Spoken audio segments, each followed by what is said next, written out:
It's really, really powerful what you've got on your shelves. So you really need to bear that in mind. This is not alternative medicine. This is actually core medicine, and the prescriptions should be helping to reinforce that. Now, obviously we've got a bit of an ethical dilemma.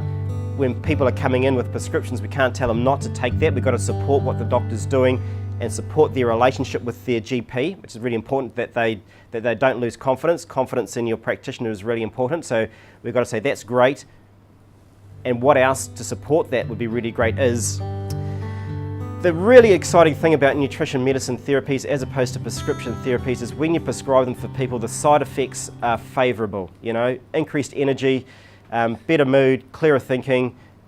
It's just feel better. People don't know sugar is evil. They've got no idea. They think fat is evil. The public health guidelines are cut the fat.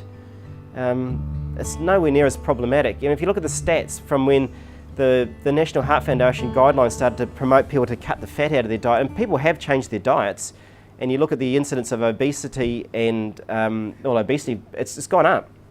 People have cut the fat and obesity's gone up. And the key, I mean, if you think about it, they haven't educated people properly. You need to make sure you're eating the right fats. You don't want to have lots of the bad fats. But when you tell people just cut the fat, what do? They stop eating meat.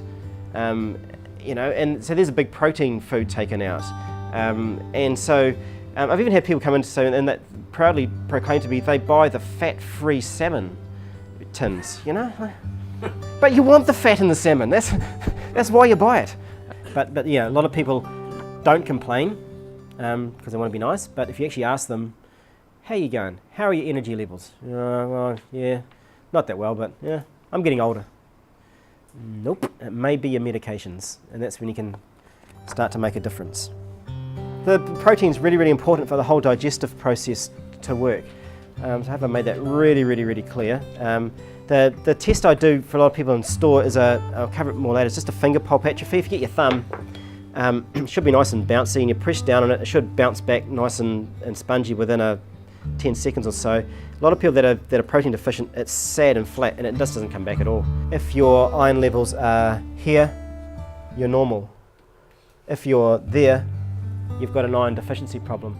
Okay, and that's a way of doing it really, really efficiently, so you can just look down all the lab test results, because they order 20, 30, and you can't think about every one when you've got a 10-minute consultation.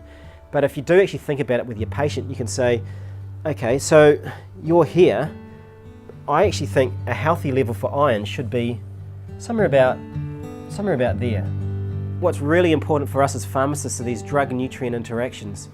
You know, we spend a lot of time and money trying to identify drug interactions when these drug-nutrient interactions are a much bigger problem, and they're hitting all our patients whammo, and we need to be aware of them, and so that we can advise them, you know. And the good side thing about this is a lot of the drug-nutrient interactions actually cause deficiencies in a lot of nutrients, and we've got the opportunity to not only help them clinically, but also to make a sale out of that as well. You know, there's nothing wrong with, we're in business, we've got to be able to make a profit.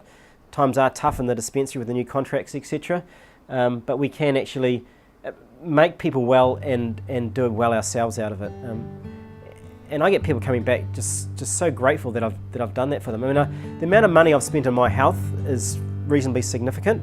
But I look at what the outcome would have been if I hadn't have done that. To me, that's value for money.